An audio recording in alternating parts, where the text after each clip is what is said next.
하나님의 도우심을 간구하기 위해 우리 함께 기도하고 말씀을 들어보도록 하겠습니다. 기도하겠습니다. 하나님이여, 오늘 이 시간에 저희를 교회로 불러 모아 주셨으니 감사합니다. 저희들이 하나님의 도우심이 아니고는 주의 말씀을 이해할 수 없사오니 주의 성령께서 저희들을 불쌍히 여기시고 우리들의 마음 가운데 직접 말씀하여 주옵소서. 저희들의 영의 눈을 열어주시고 하나님의 그 영광을 보며 우리가 두려움과 놀라움과 또 감사와 기쁨으로 넘쳐나는 그런 시간이 되도록 인도해 주시기를 예수 그리스도의 이름으로 간절히 기도합니다. 아멘. 사람들로부터 따돌림을 당하는 것만큼 고통스럽고 견디기 어려운 그런 일이 또 있을까 생각해 봅니다. 아마 자녀가 학교에서 흔히 말하는 이 왕따를 당하고 있다는 그런 상상을 해보면 이 피가 거꾸로 솟는다는 그런 말이 아마 그때 쓰라고 있는 게 아닌가 이렇게 생각이 되는 것입니다.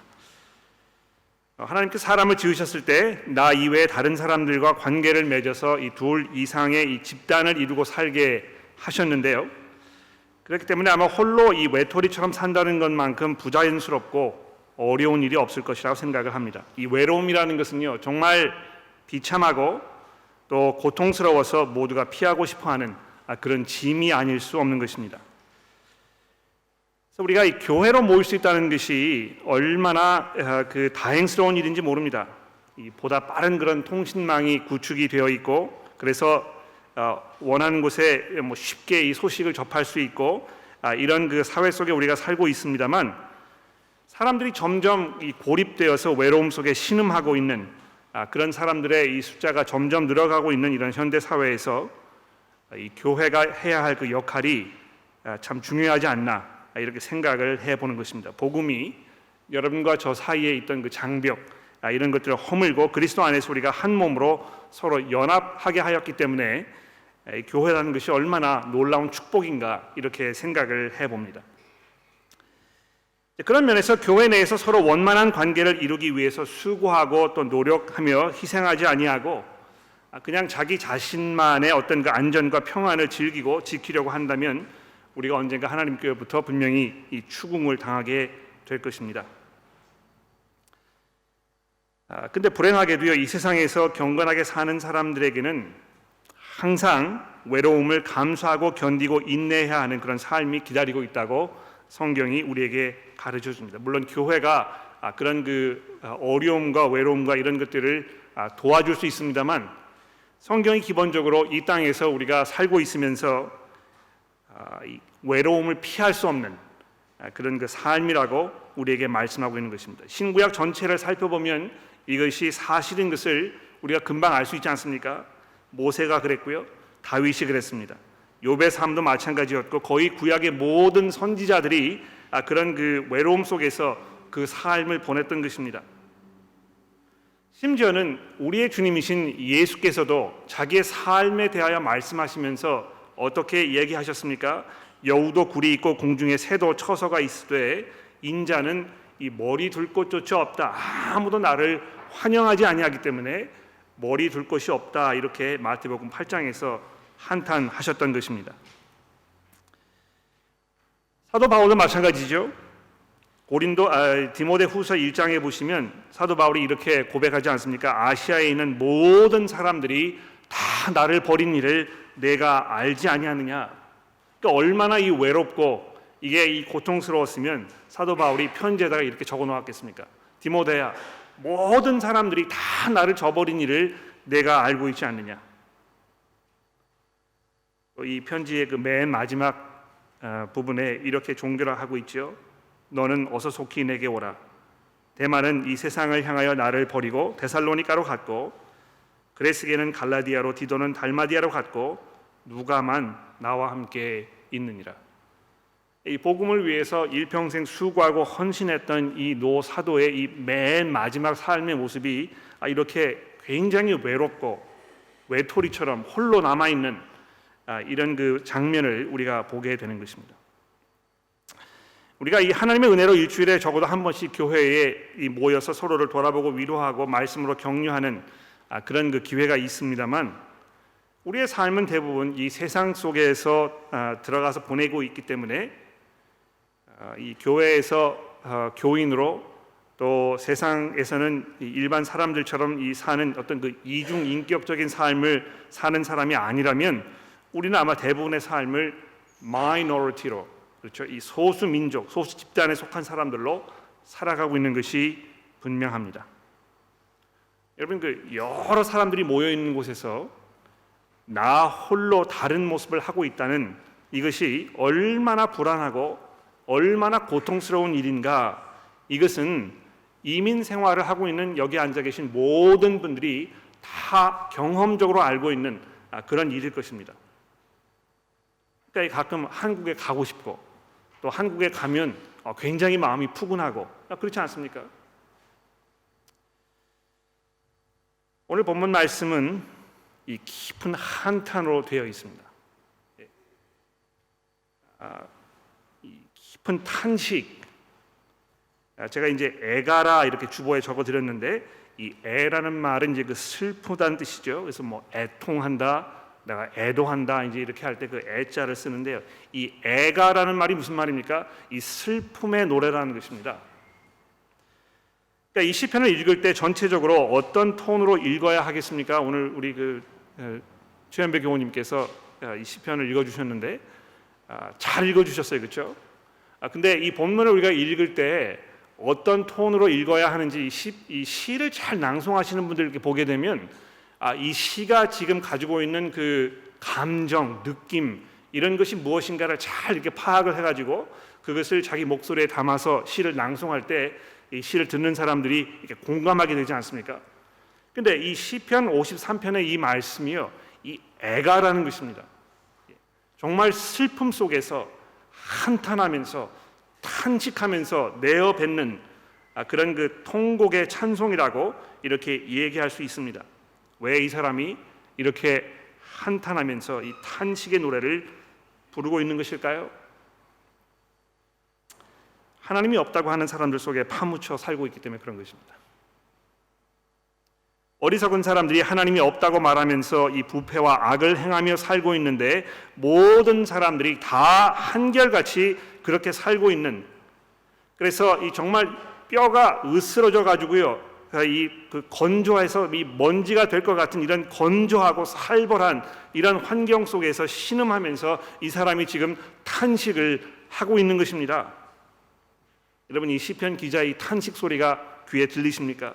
선을 행하는 자가 한 사람도 없다. 이 얼마나 통탄할 일인가. 행하는 일마다 가증하기 그지없는 악으로 가득 찬 사람들만이 있는 이 질식할 것 같은 이런 곳에서 지금 살고 있는 그 사람의 상황을 우리가 이 시편을 통해서 지금 만나게 되는군요.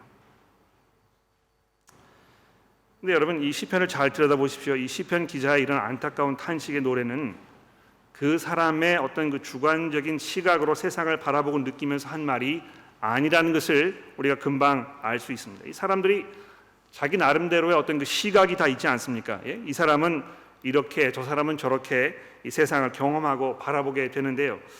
어떤 사람들은 세상을 이 기쁨과 행복이 가득한 그런 곳으로 여깁니다만 똑같은 세상을 보면서 다른 사람들은 이 지옥처럼 여기는 이런 일이 벌어지지 않습니까? 그래서 이 시편 기자가 이렇게 그 탄식하는 걸 이렇게 보면서 이 사람이 지금 너무 비관적인 사람인가 보다. 인생의 낙오자인가? 뭐 이렇게 억울해서 이렇게 심한 말을 이렇게 내뱉는 것이지? 선을 행하는 사람이 한 사람도 없다니 무슨 모욕적인 말인가? 이렇게 여러분들이 느끼실 수 있을지도 모르겠습니다. 일반적으로 말해서 사람들은 서로 이렇게 비교해 보면서 이 도덕적인 어떤 수준을 우리가 판단할 때 굉장히 관대한 그런 평가를 내립니다. 뭐 이 세상에 완벽한 사람들은 없지만 내 자신을 돌아보았을 때 또 주변의 사람들을 보았을 때 그럭저럭 괜찮은 사람들이라고 이렇게 우리가 그냥 생각을 하는 것입니다. 그냥 파렴치한 어떤 그 흉악범이나 또 페류나가 아닌 이상 어떤 사람들을 향해서 이 사람은 부패하고 또 가증한 악을 행하는 이 더러운 사람이라고 우리가 이렇게 몰아붙이지 않습니다. 그렇지 않습니까?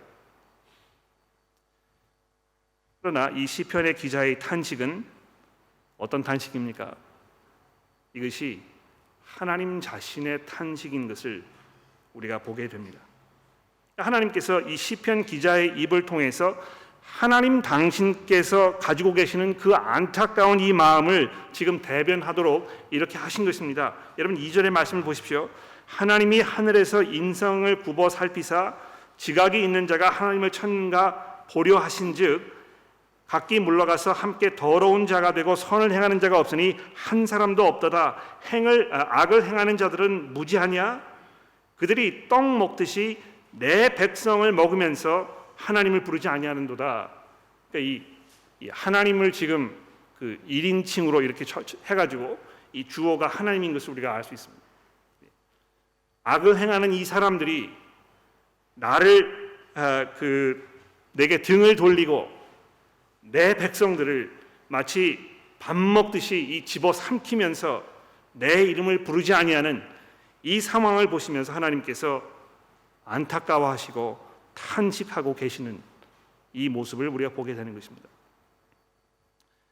이제 하나님께서 굽어 살피셨다 이제 이렇게 표현이 되어 있는데요.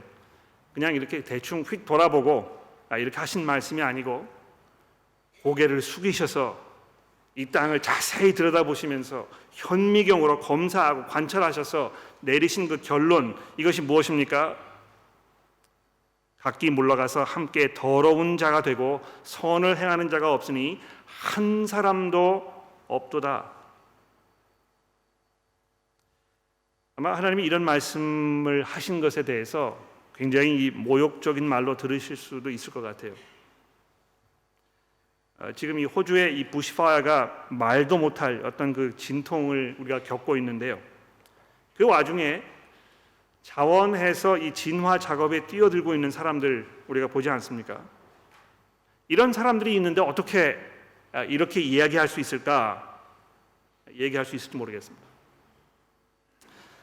얼마 전에 그 뉴스를 보니까는요, 기억나십니까? 그 태국의 동굴에 갇혀 있던 소년들이 있었는데 그 소년들을 구출하기 위해서 태국의 그 특수 요원들이 들어가서 이 구출 작업을 벌이고 이제 그렇게 하지 않았습니까? 근데 엊그제 보니까 그 작업에 참여했던 특수 요원 중에 한 사람이 그때 어떤 그 세균에 감염되어 가지고 폐혈증으로 사망했다는 그런 소식을 뉴스를 통해서 듣게 되었습니다. 그런 사람들의 이 선행이 하나님의 눈에는 아무런 의미가 없다는 말인가? 우리가 이렇게 항의할 수 있겠죠. 그렇지 않습니까? 이거 어떻게 쉽게 설명을 드릴 수 있을까 제가 고민하다가 다른 목사님으로부터 들었던 예화를 하나 말씀드리기로 결정을 했습니다.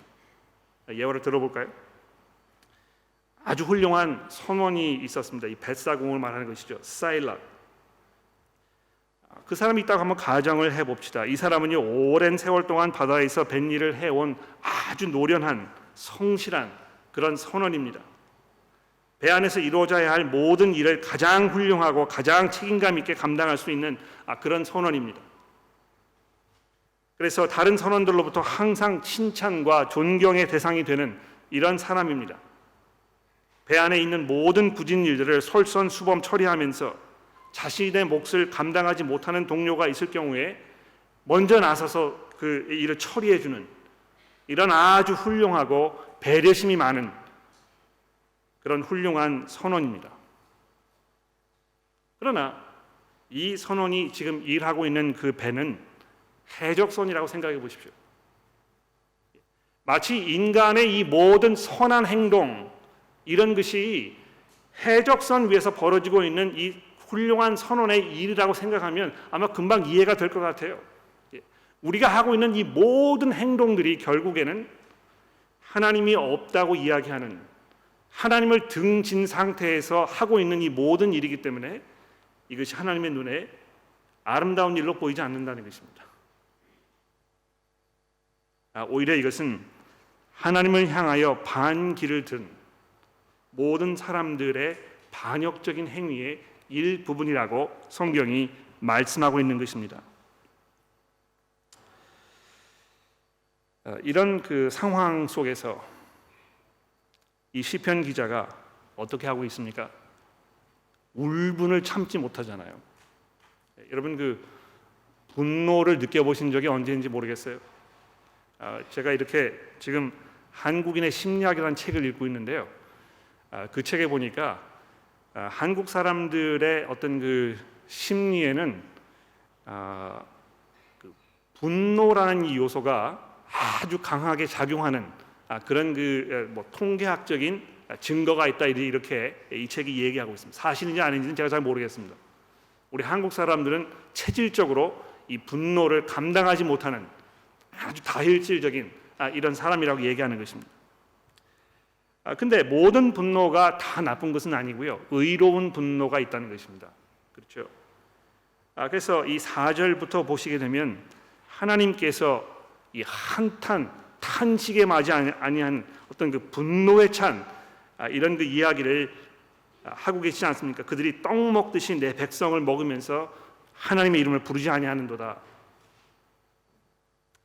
근데 더 내려가 보십시오. 그들이 5절입니다. 두려움이 없는 곳에서 크게 두려워하였으니 너를 대항하여 진친 그들의 뼈를 하나님이 흩으심이라.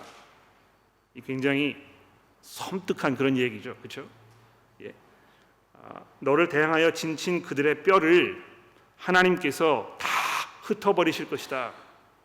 그러니까 여러분, 이런 상황 한번 생각해 보세요. 누구를 너무너무 미워해가지고요, 그 사람을 죽여버린 것이 아니고요, 죽여버린 후에 뼈를 다 추스려 가지고요, 그거를 가루로 만들어 가지고 이걸 사방에 다 뿌려버렸다는 것입니다.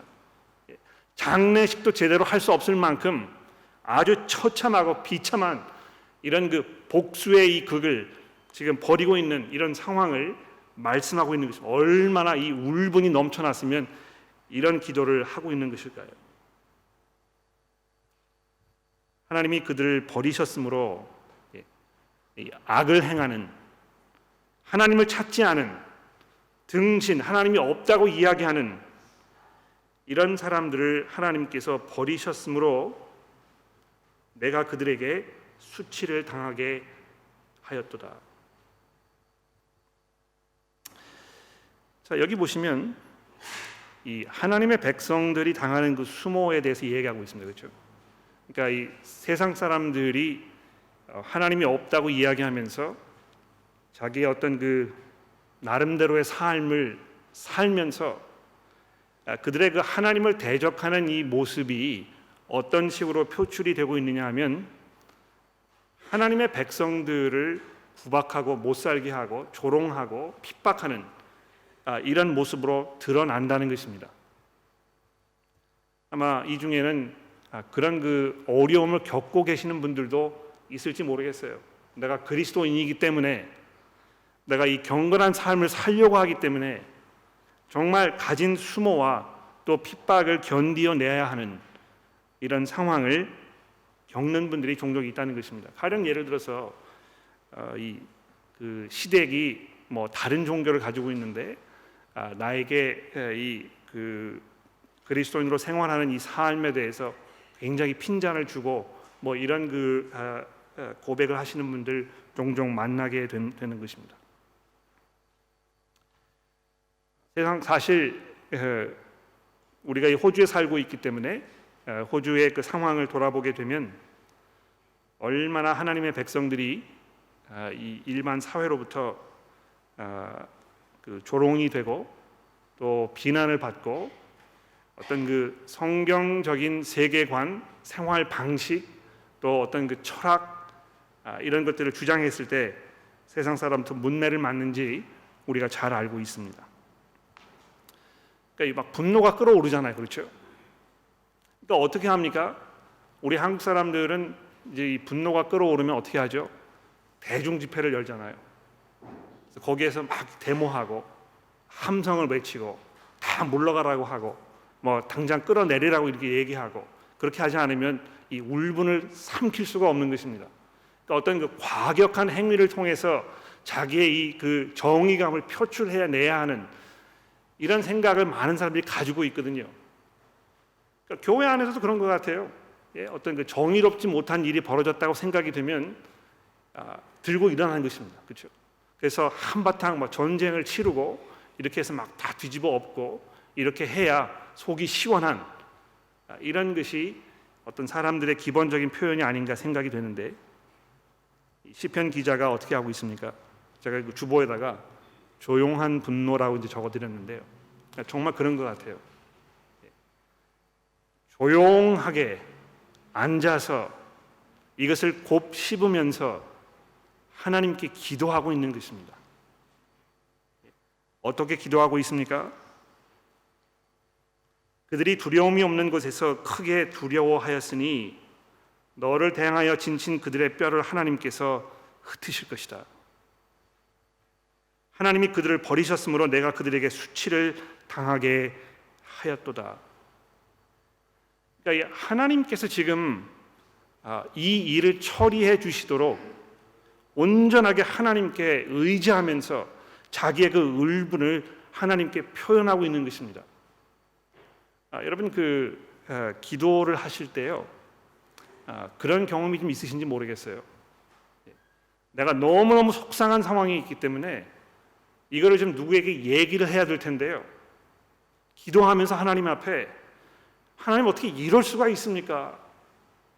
제가 이런 상황 속에서 이런 어려움과 고통을 당하고 있다는 것을 하나님 좀 알아주셨으면 좋겠습니다. 이런 그 표현이 될 때가 있잖아요. 그렇지 않습니까?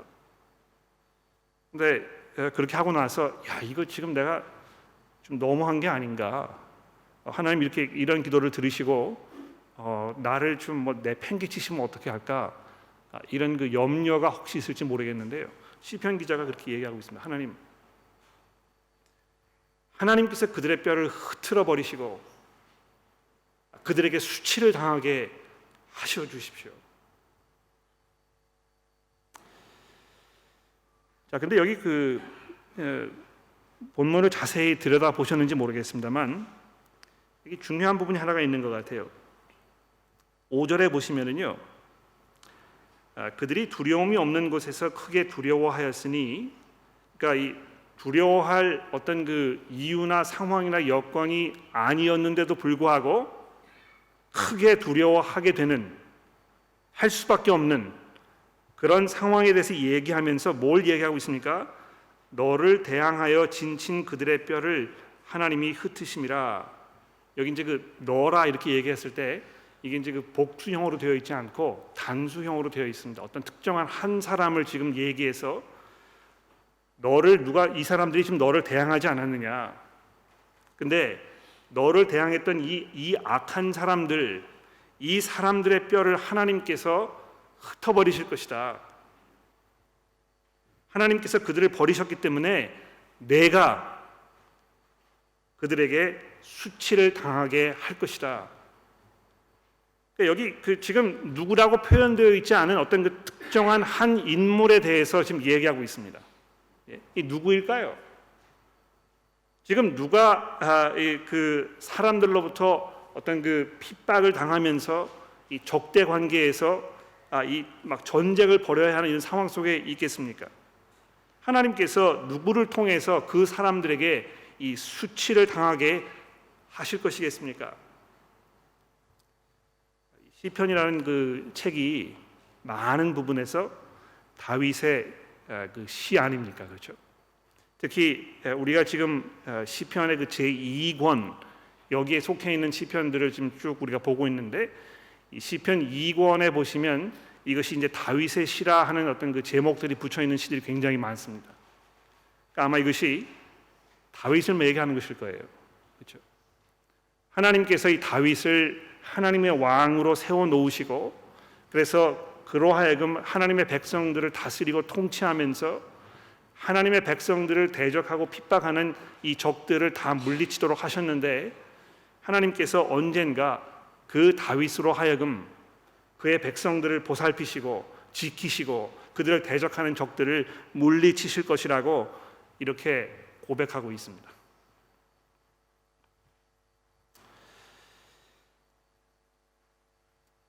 그리고 나서 이 시편이 이제 6절에 이렇게 결론이 되고 있지 않습니까? 시온에서 이스라엘을 구원하여 줄 자가 누구인가? 하나님이 자기의 백성의 포로 된 것을 돌이키실 때에 야곱이 즐거워하며 이스라엘이 기뻐하리로다.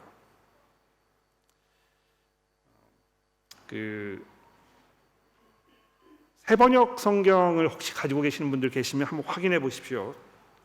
그 6절에 보시면 개역개정 성경이 시온에서 이스라엘을 구원하여 줄 자가 누구인가 이제 이렇게 질문을 하고 있는데, 새번역에 보시면 하나님 시온에서 나오셔서 이스라엘을 구원하여 주십시오 하는 어떤 그 기도문으로 이렇게 되어 있습니다. 제가 그 히브리어를 잘 하지 못합니다만 제 나름대로 이것을 번역을 해보면 아마 이런 뜻일 것이에요. 오 하나님이시여, 이스라엘의 구원이 시온으로부터 나오는군요. 이렇게 노래하는 것입니다. 그러니까 이 하나님께서 지금 계시는 그곳이 시온 아닙니까? 시온산, 거기에 그 성전이 이렇게 서 있었고, 바로 그 성전에서 하나님께서 하나님의 백성들 가운데 이렇게 거하셨는데, 바로 거기로부터 그 백성들을 구원하시는 하나님의 구원의 손길이 백성들에게 임하는도다, 이렇게 지금 노래하고 있는 것입니다. 그러니까 이 기도하고 있는 것이죠. 그 순간이 오기를, 하나님을 적대하고 하나님이 없다고 이야기하면서 악을 행하는 사람들 가운데 살면서 탄식하고 한탄하면서 이 애통의 노래를 부르고 있는 이 사람의 이 노래가 맨 마지막 부분에 어떻게 종결이 되고 있습니까? 하나님의 그 능력과 하나님의 구원을 열망하면서 거기에 자기의 모든 소망을 거는 이런 모습으로 종결이 되고 있습니다. 결론을 좀 내려야 될 것 같아요. 그렇죠? 우리가 살면서 슬픔을 많이 겪게 됩니다. 여러 가지 이유 때문에 우리가 슬픔을 겪게 되는데요. 특별히 이 세상을 바라보면서 이 시편 기자가 슬퍼했던 것처럼 우리가 슬퍼해야 하는, 바로 그것이 경건하게 사는 사람들의 어떤 그 삶의 일부분이 아닌가, 이렇게 이 시편을 통해서 우리가 알 수 있습니다. 그러니까 이 세상을 우리가 어떤 눈으로 바라보는가에 따라서 세상이 좋은 것으로 보일 수 있고, 또 이 세상이 절망적으로 보일 수 있을 것 같아요. 이건 사람들의 어떤 성향이라든지 또 문화적인 배경이라든지 이런 것에 따라서 좌지우지되는 그런 경우가 종종 있습니다만, 우리가 이 하나님의 관점에서 세상을 바라보았을 때는 하나님의 이 성도들이 슬퍼할 수밖에 없게 되어 있다는 것입니다. 여러분, 그 슬픔을 느끼십니까?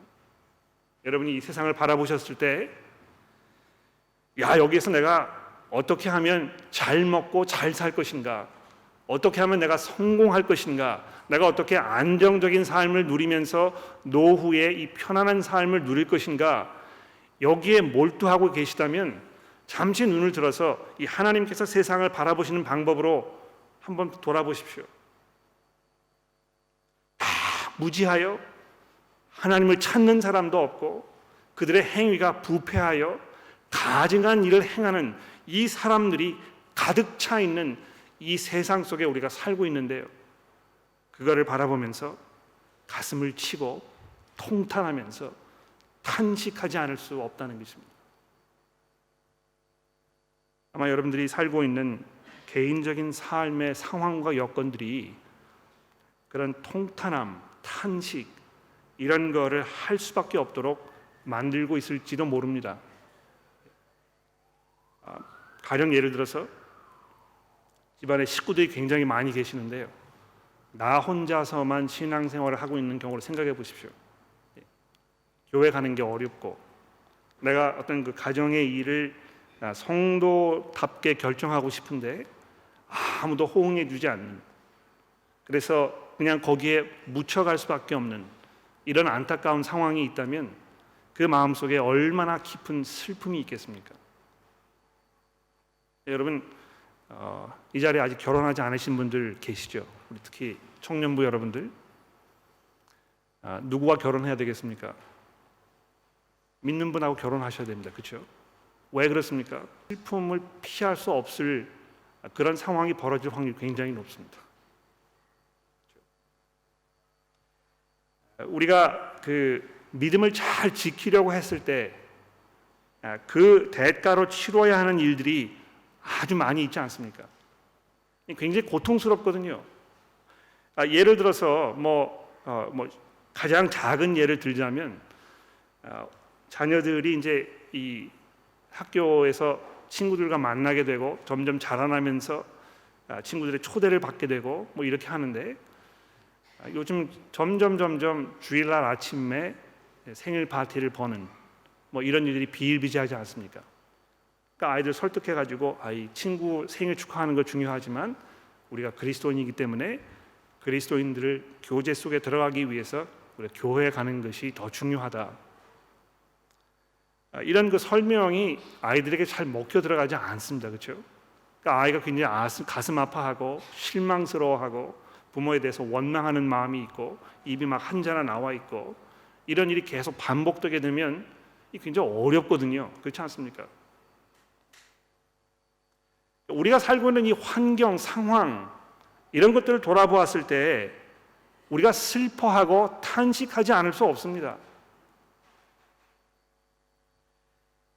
국가가 국가적으로 내리는 어떤 그 법적인 결정들, 이 하나님께서 정해 놓으셨던 어떤 이 사회의 구조나 세상의 체제들 이런 것들을 다 와해시켜 버리는 그런 그 시도에서 제정되는 이런 법들이 계속 통과되었을 때 여러분과 제가 깊이 탄식하고 애통하고 안타까워하고 그렇게 되지 않습니까?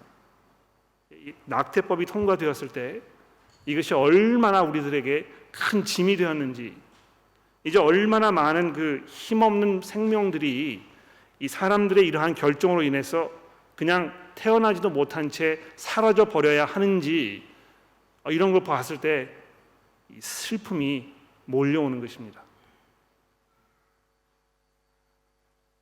연말 연시만 되면 이 흥청망청 살고 있는 이 사람들의 그런 모습들. 얼마 전에 그 저녁 늦은 시간에 제가 차를 타고 어디 가야 할 일이 있어서 가면서 보드에 있는 그 길을 지나가게 되었는데요. 새벽 한 2시인가 되었던 것 같아요. 네, 정말 난리가 아니었습니다. 보드는 도심 그렇게 번화한 것도 아닌데요. 그날 저녁에 그렇게 많은 사람들이 거기에서 이 술에 취해 가지고 자기 몸을 가누지 못하고 앰뷸런스들이 오고 경찰들이 오고 이런 상황들이 눈앞에 펼쳐졌는데 그거 보면서 굉장히 탄식하지 않을 수 없는 것입니다. 이 사람들 얼마만큼 이 피폐하고 비극적인 삶을 살고 있는 것인가? 이런 그 슬픔이 여러분들의 삶 가운데 느껴지십니까? 이 애통하는 마음이 여러분들의 마음 가운데 느껴지십니까? 우리 성도들은 그런 상황 속에서 이 혁명을 일으키거나 어떤 그 과격한 행동을 하거나 마치 정의를 내 손으로 실현해야 하는 것처럼 이렇게 행동하지 않습니다. 그렇죠? 시편 기자가 지금 하고 있는 것처럼 우리의 이 슬픔과 우리의 이 탄식을 조용하게 하나님 앞에 기도로 말씀드리는 것입니다. 이 참고 기다리는 것입니다. 구원이 이 시온으로부터 나올 것이라는, 궁극적으로 이 세상의 모든 권세를 무너뜨리신 예수 그리스도 그분의 복음을 통해서 이 사회가 완전하게 새로운 시대가 될 것이라는 그 확실한 믿음 가운데에서 우리가 인내하며 하나님 앞에 믿음으로 기도 가운데 사는 것입니다. 앞으로 우리가 이 시편 53편을 읽을 때 우리의 이러한 그 마음을 다 담아서 우리의 기도로 하나님 앞에 드릴 수 있으면 좋겠습니다. 기도하겠습니다.